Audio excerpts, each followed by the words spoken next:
Bonjour à tous. Aujourd'hui, nous allons parler du Color Picker.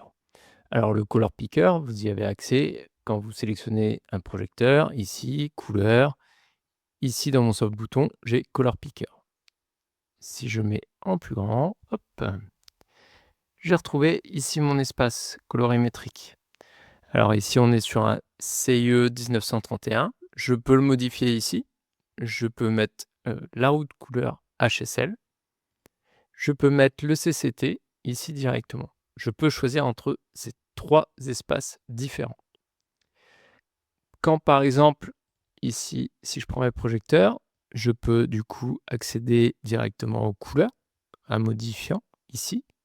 Je peux aussi faire un fan de couleur par exemple. Select fan ici, je vais pouvoir étirer mon fan de couleur. Je peux sélectionner mon point start et mon point de fin, comme je veux. Je vais pouvoir modifier. Je peux revenir en single, je peux resélectionner ma couleur directement. On va retrouver les faders de brightness, le fader de mix, on verra après son utilisation, la hue, qui est la teinte, la sat ici, les coordonnées X et Y, selon l'axe, ici vous voyez, la température de couleur que je peux faire varier du blanc chaud au blanc froid. Je peux donner une valeur, si par exemple je veux 4000 en température de couleur, je fais 4007 ici, 3002 ici et mon delta UV ici. Je vais retrouver aussi du coup l'accès à ma température de couleur ici sur les côtés directement dans les encodeurs. RGB mode vous permet de choisir par rapport au type de caméra que vous utilisez aussi directement. Vous avez le triangle qui correspond à ce que va capter la caméra en termes de couleur pour respecter un maximum les couleurs choisies. On va voir aussi la partie à quoi correspond le triangle blanc. Dans la vue gel, vous allez retrouver toutes les gélates entre Lee, Roscoe, Gamme, Apollo, des différentes marques directement. Ici, j'y ai accès. Mes palettes de couleurs basiques, les standards et du coup chez Lee.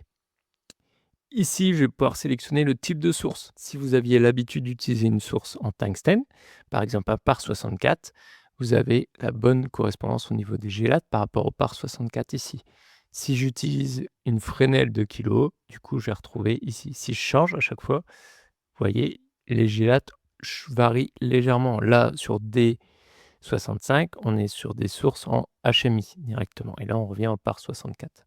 Ce qui va être intéressant de voir maintenant, c'est pour avoir cette bonne correspondance entre votre couleur picker, les gélates, et vos sources aujourd'hui en LED. Si par exemple, je prends mon Novation Rêve E3, je vais aller dans l'éditeur de librairie, ici, Edit Ed. C'est un projecteur à source multispectrale.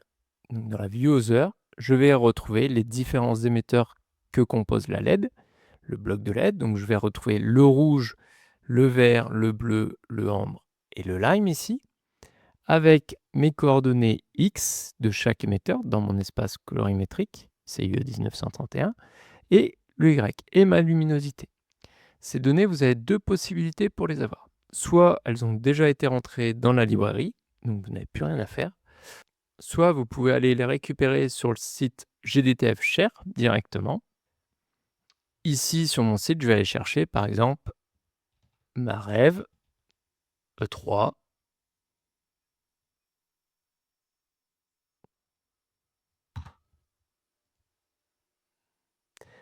Chez Chauvet, Rêve E3, par exemple, en version IP. J'ai ma fixture ici qui a été créée. Je retrouve les différents trous de couleurs. Ici, je vais faire un Open GDTF Builder. J'arrive dans ma fenêtre ici. Je vais retrouver dans la Physical Description, ici mes différents émetteurs. Rouge, vert, bleu, ambre et Mint. Ici, je retrouve du coup mes coordonnées qui correspondent au X, au Y et ma luminosité. Ça, je vais l'avoir pour mes 5 émetteurs que compose mon bloc LED. Donc soit vous les récupérez à partir de là, et une fois que vous avez les valeurs, vous les rentrez ici dans ce tableau en correspondance. Une fois que vous aurez rempli ce tableau, je vais faire un Save As, j'enregistre la valeur. Et ici, dans mon color picker, du coup, maintenant, mes différents émetteurs ont leurs coordonnées. Mon bleu, mon rouge, mon vert, mon ambre et mon mint. Si vous n'avez pas ces valeurs dans le GDTF, ni dans la librairie, ce que vous pouvez utiliser, c'est un spectromètre pour directement mesurer les valeurs. Vous mettez la LED rouge à 100%, vous mesurez du coup ces coordonnées X, Y et la luminosité, vous les rentrez dans la librairie du projecteur, vous enregistrez et du coup après vous aurez les valeurs. Moi c'est ce qui a été fait pour cette librairie-là directement. Du coup, quand je me retrouve ici dans mon color picker, je vais ici travailler en coordonnées XY, ici XY. Si je vais dans ma partie gel, du coup je vais rappeler des coordonnées de GELAT, ici, qui correspondent à des données XY. Ces données XY, quand vous allez chez Rosco, par exemple, ne sont pas référencées avec des valeurs DMX, mais avec des coordonnées justement XY. Et ça permet d'avoir la bonne correspondance entre le choix de la GELAT avec ses coordonnées XY et ici notre color picker directement. Si je mets mon projecteur, par exemple, hop, 80%, du coup, j'ai la gestion ici de ma couleur ou de ma gélate. Je peux très bien aller sélectionner, on va dire, prendre un 201. Il existe un fader mix. Ce fader n'agit que lorsque vous utilisez des projecteurs LED avec un minimum de 4 émetteurs ou plus et que le fader luminosité n'est pas réglé à 100%. OK. Si j'affiche maintenant mes valeurs de sortie, par exemple, si je mets mon color picker, ici mes outputs, je vais faire varier ici mon mix et du coup, vous voyez que mes valeurs changent, OK, ici, de mes différents émetteurs, mais ma couleur ne va pas changer. Ça vous permet d'ajuster du coup entre la réalité et des fois ce que vous avez à la caméra, faire varier légèrement.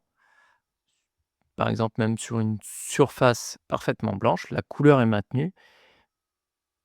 Mais lorsque vous allez éclairer d'autres objets ou décors, ou des personnes par exemple, cela peut affecter l'apparence de l'objet.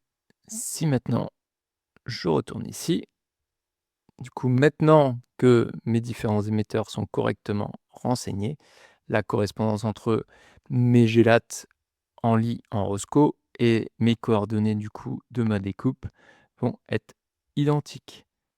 Petite dernière chose à rajouter du coup, si tous vos émetteurs dans les librairies de vos projecteurs sont correctement renseignés, ça vous permet, peu importe les marques de projecteurs, les modèles, d'avoir du coup quand vous sélectionnez une GELAD pour l'ensemble de vos projecteurs, d'avoir exactement les mêmes couleurs entre les projecteurs directement. Donc c'est quelque chose qu'une fois qu'on a donné accès à renseigner dans la librairie du projecteur, vous donne une correspondance parfaite entre les gélates que vous utilisiez sur des sources tungstène et aujourd'hui les projecteurs LED directement. Voici pour ce tuto sur le color picker. Je vous dis à bientôt.